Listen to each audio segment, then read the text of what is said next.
रात की शिफ्ट एक ऐसी दुनिया है जो ज्यादातर लोगों के सोने के बाद जागती है ना? एक अजीब सा अकेलापन, शांति और एक फिक्स्ड रूटीन, यही होता है। पर कभी-कभी इसी शांति में एक गहरा डर भी छिपा होता है। आज हम कुछ ऐसी ही सच्ची और सच कहूं तो काफी परेशान करने वाली कहानियों में उतरेंगे। हम देखेंगे कि रात की शिफ्ट में ये जो अकेलापन है वो शिकारियों के लिए एक हथियार कैसे बन जाता है।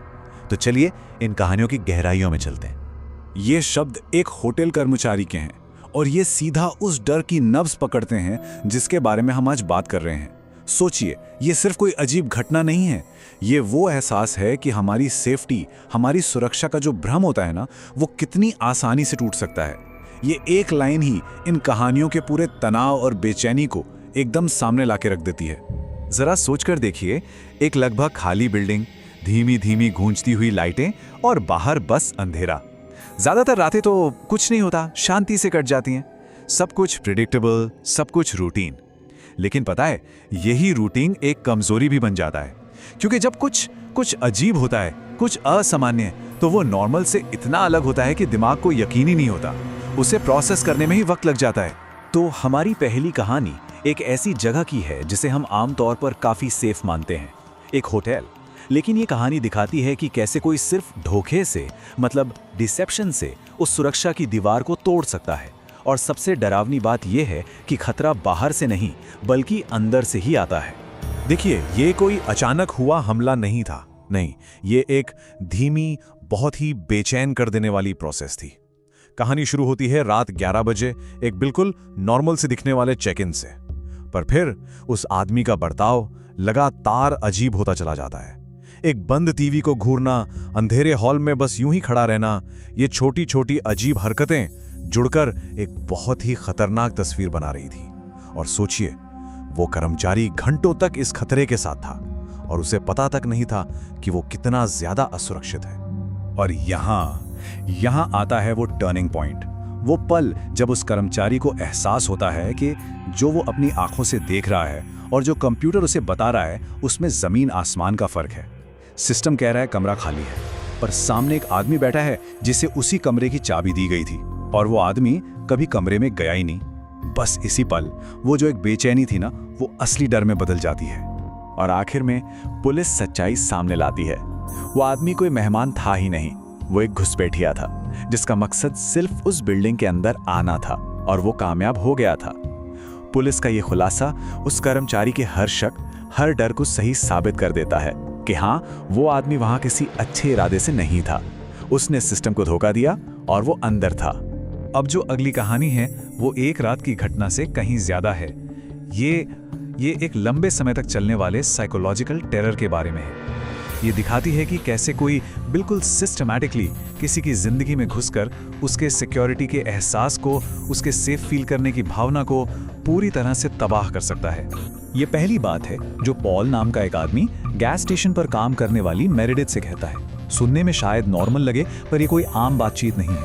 ये एक स्टेटमेंट है, एक बयान। इसका सीधा सीधा मतलब है, मेरी नजर तुम पर है, मुझे तुम्हारा रूटीन पता है। और बस यहीं से उस खौफ की शुरुआत होती है। अब फिर वो एक कदम और आगे बढ़ता है। बात ये थी कि मेरिडिथ ने कोई नेम टैग पहना ही नहीं था, तो उसे उसका नाम कैसे पता? इसका मतलब साफ था, उसने ये जानकारी कहीं और से निकाली है। अब ये सिर्फ दूर से देखना नहीं रह गया था, ये पर्सनल हो गया था। वो अब सिर्फ एक ग्राहक नहीं था, वो एक ऑब्जर्वर बन चुका था जो सारी हदें पार कर रहा था। और यहाँ चीजें बिल्कुल माइक्रोस्कोपिक और ऑब्सेसिव हो जाती हैं।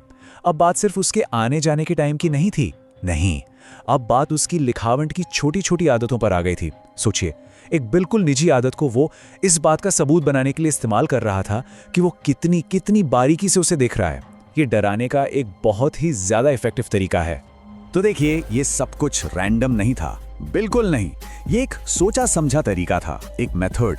सबसे पहले वो अपनी मौजूदगी दर्ज कराता है, बार बार दिखकर। फिर वो दिखाता है कि उसे पर्सनल डिटेल्स पता हैं। इसके बाद वो पोलोराइड तस्वीर, वो एक सीधी सीधी धमकी थी, प्राइवेसी का खुला उल्लंघन। और फिर आता है सबसे खतरनाक कदम, वो अपने इस जुनून को केयर का नाम देता है कि वो तो बस ध्यान दे रहा है।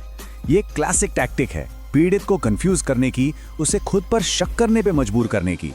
और फिर पुलिस को मिलता है ठोस सबूत, उसकी नोटपैड, ये सब मेरेडिथ का वहम नहीं था, वो सच था।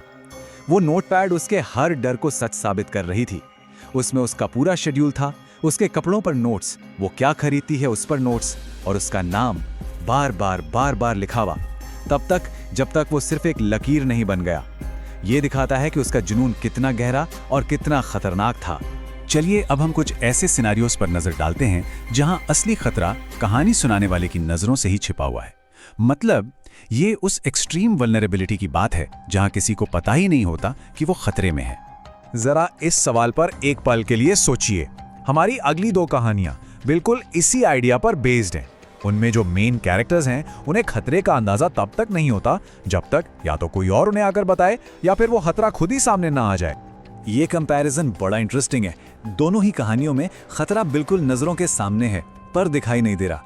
गैस स्टेशन वाले केस में वो कर्मचारी स्टोर के पीछे काम कर रही है, उसे पता ही नहीं कि बाहर बिना नंबर प्लेट वाली गाड़ियां खड़ी हैं, उसे ग्राहक आकर बताते हैं। और मोटेल वाले केस में वो लड़का बैक ऑफिस में है और उसे इस बात का जरा भी अंदाजा नहीं कि कोई उसके फ्रंट डेस्क के ठीक नीचे छुपा है। मतलब दोनों ही मामलों में उन पर नजर रखी जा रही थी पर वो खुद उस खतरे को नहीं देख पा रहे थे। तो सार यही है कि दोनों कहानियों का कोर आइडिया एक ही है, बिना जाने ही किसी का निशाना बनने का एहसास।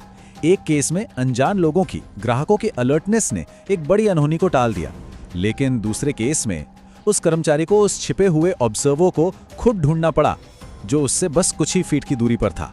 मोटेल की कहानी का ये सीन सच में रोंगटे खड़े कर देता है। ये वो पल है जब वो अनदेखा खतरा आखिर में खुद को दिखाता है। उस सिक्योरिटी मॉनिटर पर अंधेरे में से झांकती हुई आंखों की चमक को देखना ये इस बात का सबूत था कि जो हो रहा था वो कोई वहम नहीं था। वो खतरा असली था, वहीं मौजूद था और बेहद करीब था। तो इन सभी कहानियों को देखने समझने के बाद कुछ चीजें बिल्कुल साफ नजर आती हैं, कुछ कॉमन पैटर्न्स और सबक। तो चलिए इन सभी कहानियों के कॉमन थ्रेड्स को एक साथ जोड़ते हैं और देखते हैं कि हम इन अनुभवों से क्या सीख सकते हैं। ये जो 4 बातें हैं ये इन सभी कहानियों का निचोड़ है। पहली बात, अकेलापन शिकारियों के लिए एक हथियार बन जाता है। दूसरी, हमारा जो रूटीन होता है वो उन्हें हमें स्टडी करने का मौका देता है। तीसरी बात, वो हमेशा छोटी अजीब हरकतों से शुरुआत करते हैं सिर्फ रिएक्शन टेस्ट करने के लिए। और सबसे जरूरी चौथी बात, हर कहानी में खतरे का पहला सिग्नल एक बेचैनी थी, एक गट फीलिंग की कुछ तो गड़बड़ है। और आखिर में शायद यही सबसे बड़ी सीख है, चाहे वो होटल का कर्मचारी हो जिसने सिस्टम के बजाय अपनी आंखों पर भरोसा किया, या मेरेडिथ जिसने पुलिस को बुलाया, या फिर गैस स्टेशन की वो कर्मचारी जिसने ग्राहकों की चेतावनी को सीरियसली लिया।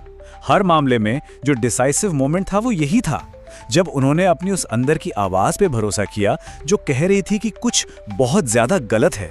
और ये एक ऐसा सवाल है जो इन कहानियों के बाद दिमाग में जरूर घूमता है।